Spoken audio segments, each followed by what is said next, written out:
שלום לכולם, אנחנו כאן כדי לצלול היום לעומק של נושא מרתק ממש. החיבור הזה בין בינה מלאכותית לפסיכולוגיה חינוכית. זה תחום שוואו, הוא פשוט מתפתח בקצב מסחר. לגמרי, זה תחום שמשלב הבטחה טכנולוגית אדירה עם שאלות מאוד עמוקות על חינוך, על טיפול, ועל מה זה אומר להיות אנושי בהקשר הזה. בדיוק, והמקורות שלנו, מחקרים, מאמרים, כל מיני דוחות, הם מראים תמונה מורכבת. יש פה הזדמנויות, אבל גם, אתה יודע, אתגרים לא פשוטים. אנחנו ננסה להבין איך הטכנולוגיה הזו בעצם משנה את הכלים שלנו באבחון, בטיפול, אפילו ברמה של כל בית הספר. נכון, ואולי כדאי להתחיל מהאבחון, כי שם הם רואים אולי את השינויים הכי דרמטיים כרגע. כן, זה באמת מדהים. למשל, היכולת הזאת של ה-AI, פשוט לאבד כמויות עצומות של מידע. לא רק מבחנים יבשים, אלא דפוסי דיבור, ניתוח טקסטים, אפילו וידאו של ילדים. בשביל מה? כדי לתפוס קשיים ממש מוקדם. בדיוק, ראיתי מחקר, נדמה לי, מאוניברסיטת תל אביב, שמדבר על זיהוי דיסלקסיה עם דיוק של כ-90%. לפעמים עוד לפני שרואים את זה ממש בכיתה. 90%. זה המון. זה המון? וזה לא רק דיסלקציה. יש כלים למשל מהטכניון שמנתחים טקסטים כדי לזהות סימנים למצוקה רגשית, או מערכות שמנסות לזהות סימנים מוקדמים לאוטיזם. זה משנה לגמרי את הגישה. במקום לחכות שהבעיה תתפוצץ, מנסים לתפוס אותה כשהיא קטנה. בדיוק, התערבות מוקדמת. יש לזה פוטנציאל אדיר לחסוך סבל ולשפר מסלולי חיים. זה מזכיר קצת את מה שקורה ברפואה, נכון? עם פענוח של צילומי רנטגן או MRI על ידי AI. כן, זו אנלוגיה טובה. היכולת לזהות דפוסים עדינים בתוך המון רעש. גם כלים קיימים עוברים דיגיטציה, כמו ה-Q Interactive של פירסון, שזה בעצם לוקח מבחנים פסיכומטריים מוכרים והופך אותם ליותר יעילים ונגישים דרך הטאבלט. אוקיי, אבל פה נכנסת השאלה האצית, לא? נגיד ההטיות. אם המערכת למדה על נתונים של קבוצה אחת, איך נדע שהיא תהיה מדויקת גם לקבוצות אחרות? מיעוטים למשל? זו שאלה קריטית. את צודקת לגמרי. ההטיות האלגוריתמיות הן סכנה אמיתית. אם הנתונים מוטים, ה-AI ישכפל את ההטיה ואולי אף יעצים אותה. זה דורש בדיקה קפדנית מאוד ותשומת לב מיוחדת לגיוון בנתוני האמון. וגם השקיפות. הקופסה השחורה הזאת. אם אני פסיכולוגית ואני מקבלת המלצה מה-AI, אני צריכה להבין למה. אני צריכה להסביר את זה להורים, לילד. נכון מאוד. הצורך ב-explainable AI, כלומר, בינה מלאכותית שאפשר להסביר את ההחלטות שלה, הוא חיוני כאן. אי אפשר פשוט לקבל את זה ככה המחשב אמר.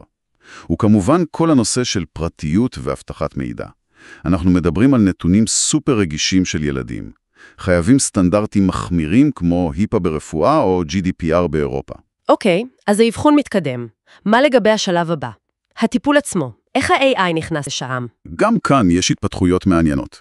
מצד אחד יש צ'טבוטים טיפוליים, דברים כמו וובוט, וייסה, רפליקה.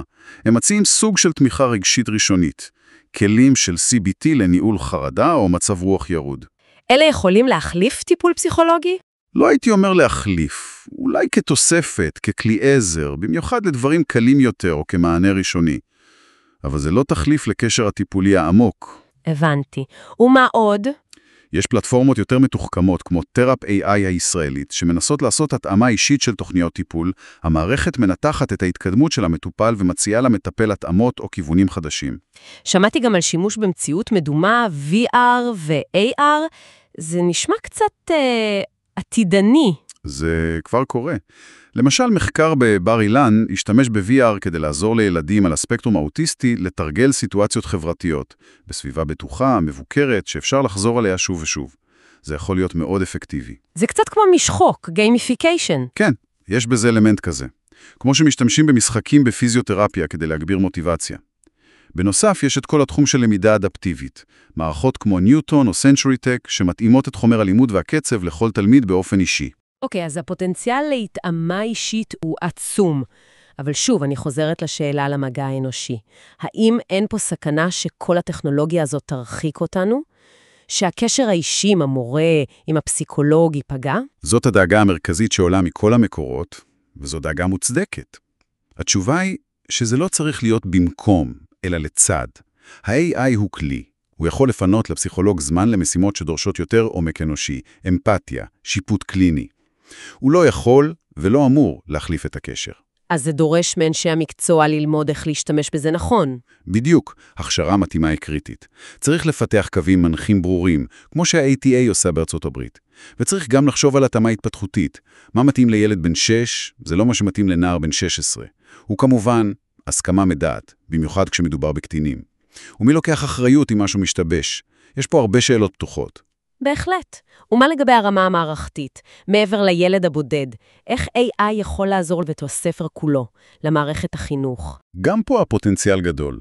תחשבי על היכולת לנתח נתונים מכל בית הספר, כדי להבין את האקלים החברתי.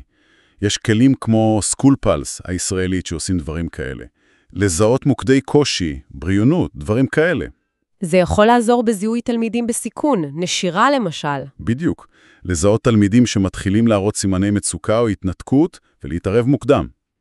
זה יכול לעזור גם בהקצאת משאבים, איפה כדאי להשקיע יותר, איזה תוכניות עובדות ואיזה פחות. יש אפילו כלים כמו Parent AI שמנסים לתת תמיכה מותאמת אישית להורים. זה קצת כמו לעשות בריאות הציבור, אבל לבית הספר? נכון מאוד. המעבר הזה מכיבוי שריפות למניעה ולקידום בריאות נפשית ברמת המערכת. באוניברסיטת חיפה למשל, חוקרים איך לבנות מודלים לחיזוי מגמות, או איך להעריך בצורה טובה יותר תוכניות התערבות. אבל גם כאן יש צדדים אפלים, לא? כל האיסוף נתונים הזה, הניתוח, זה לא קצת האח הגדול? פגיעה בפרטיות, באוטונומיה? בהחלט, יש חשש כזה. הפיקוח יכול לגבור, ויש גם את שאלת ההוגנות. האם הכלים האלה יהיו זמינים לכולם, או שזה יעמיק פערים בין בתי ספר חזקים לחלשים. צריך רגולציה חכמה, שקיפות, ואת היכולת להסביר איך המערכות האלה עובדות, מה שנקרא אחריותיות אלגוריתמית. אז אם ננסה לסכם את מה שדיברנו עליו, ה-AI מציע לנו כלים ממש חזקים. אבחון מוקדם ומדויק יותר, טיפולים שיכולים להיות יותר מותאמים אישית, וראייה מערכתית מבוססת נתונים. נכון. זאת התמונה הכללית. ומכל המקורות עולה המסר שהמפתח הוא גישה היברידית. ה-AI ככלי תומך, לא כתחליף לאדם. ההצלחה תלולה בשילוב הנכון. וזה דורש המון דברים מסביב. המון.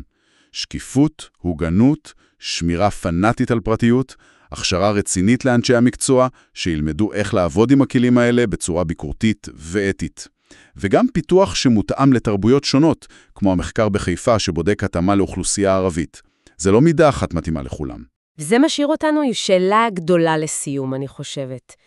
איך אנחנו, כחברה, מבטיחים שכל הטכנולוגיה המדהימה הזאת באמת תקדם הוגנות, שתעזור לכל התלמידים מכל הרקעים לממש את הפוטנציאל שלהם ולשמור על הרווחה הנפשית שלהם. איך מבטיחים שהיא לא תעמיק פערים קיימים או חלילה תשחק את המרכיב האנושי שהוא כל כך חיוני בחינוך ובטיפול? זאת בדיוק השאלה שצריכה להנחות אותנו קדימה. אין תשובות קלות, אבל השיח הזה, הבחינה הביקורתית הזו, היא הצעד הראשון וההכרחי.